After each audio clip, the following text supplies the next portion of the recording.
大家好，歡迎嚟到滋味人生，我係慧心。各位親愛嘅朋友們，大家好嘛？慧心啊，最近去咗一趟菜市場，遇到一位好耐不見嘅老朋友。呢位朋友佢年青時喺水產養殖業打滾這幾十年，現在退休啦。我哋就企在於攤前，多拎咗幾句。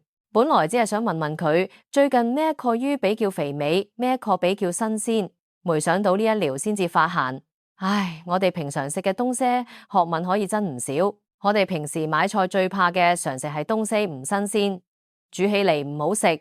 但係聽完老朋友一席話，慧心先至驚覺，原來不新鮮只係表面，咁藏喺底下睇唔見嘅安唔安全，先至係真正讓我哋需要留意嘅。今日慧心就將老朋友嗰例聽嚟嘅寶貴經驗整理出嚟分享俾大家。呢5種我哋餐桌上常見嘅水產。佢話喺挑選嘅時候真係要多一分小心，我哋就一齊嚟聽聽，學學點樣保護自己同家人嘅健康吧。講到餐桌上嘅美味，蝦子肯定係少唔到嘅。我嗰位老朋友第一個指給我睇嘅就係嗰啲活蹦亂跳嘅河蝦。佢話慧心啊，你睇呢下蛋白質含量好高，聽診話高達20%，係好好嘅營養來源。尤其係幾發育中嘅孩子們食連河一齊嗰鈣質比牛奶鞋要好呢。下河裏鞋有一種嘢叫做蝦青素，呢個嘢嘅抗氧化能力係非常非常強嘅，聽話比維佢命醫鞋要厲害好幾百倍。聽起身嚟係咪好病？但係佢話風一轉嘆咗口氣，話就係因為大家都愛食，養殖嘅密度就變得非常高。你諗下睇，喺一個小小嘅池子裏擠了成千上萬嘅蝦子。水質環境一旦沒控制好，就好容易爆發疾病，而且個傳播速度快得驚人，養殖戶一不小心，可能就血本無歸。咁點樣辦呢？為了預防，亦為了治療，抗生素就變成咗不得不用嘅手段。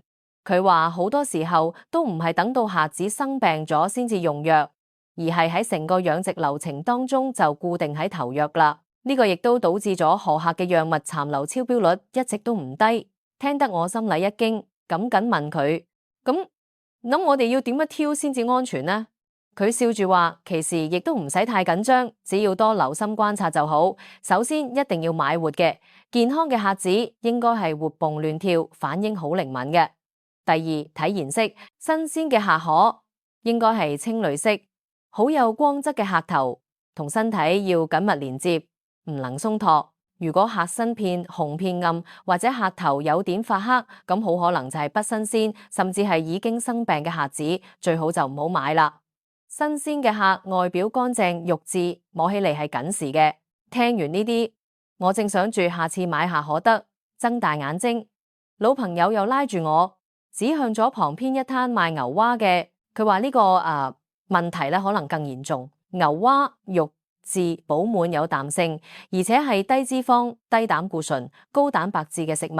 好多運動員或係有心血管問題嘅朋友都將佢當作好理想嘅蛋白質來源。佢裏面嘅磷同鈣對我哋嘅骨骼、牙齒亦都好好。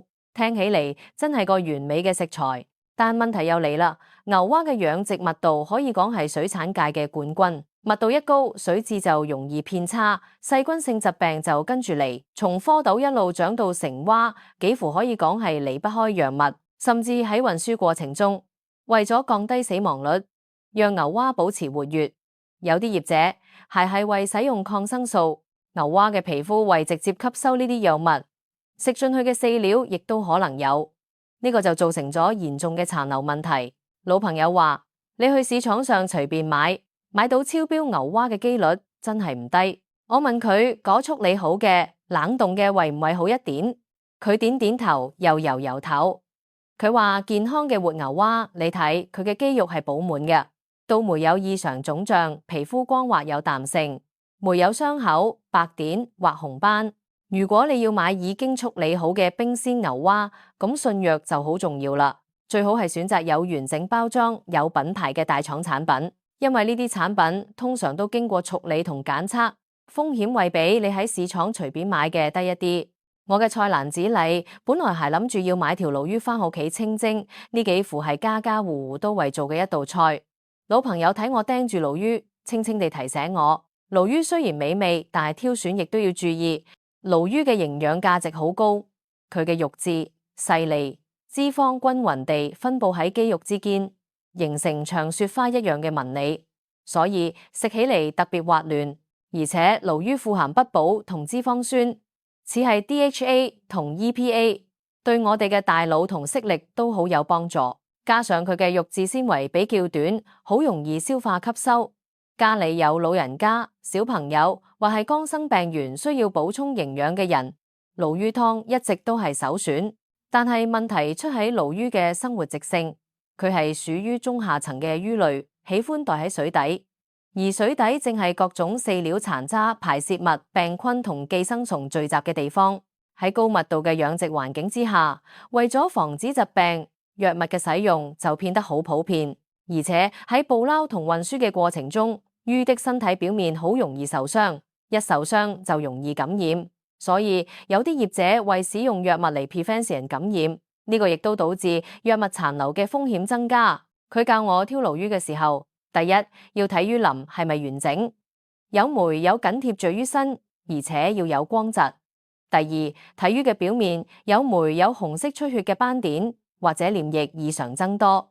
健康嘅鱸魚魚鰓應該係鮮紅色㗎，眼睛要清澈透明，唔能混着。把魚放喺水裏，佢應該能保持平衡，游動自如。呢一樣挑先能買到比較安心嘅鱸魚。跟住佢壓低咗聲音，佢好似喺講一個秘密一樣，同我拎起咗黃鱔。黃鱔嘅肉質緊實，口感滑嫩，中帶住嚼勁。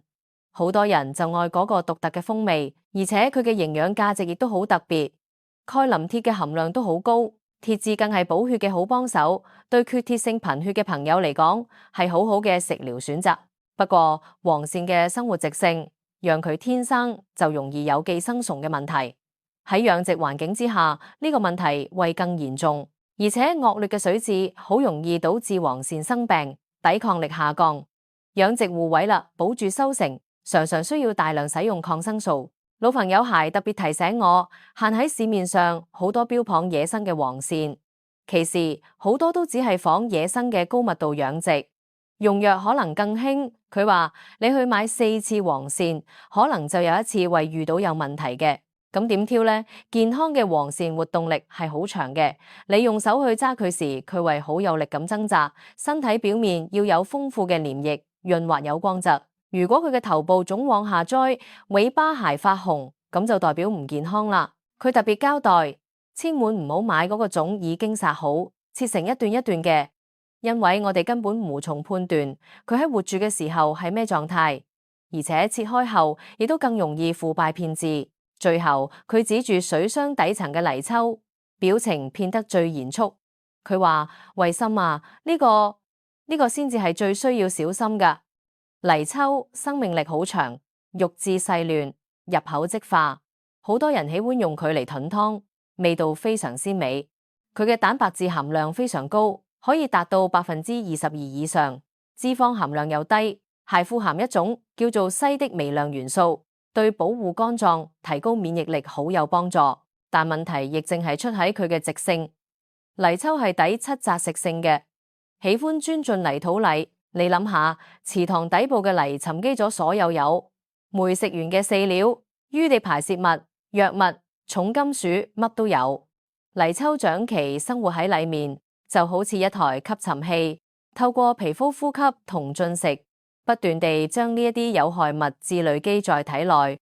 亦因為佢嘅生命力太長，認咗係一啲水質好差、其他魚都活唔了嘅環境，佢係能活。呢個反而讓一啲養殖戶更大膽，反正唔使擔心佢會馬上死掉，為了縮短養殖週期，提高產量，高蛋白嘅飼料同魚物就大量地用落去，形成咗一個惡性循環。佢話泥鰍嘅抽檢唔合格率係呢幾種水產裏面最高嘅。挑選健康嘅泥鰍一樣要睇外表黏液，要豐富、清澈、透明，身體光滑，沒有外傷。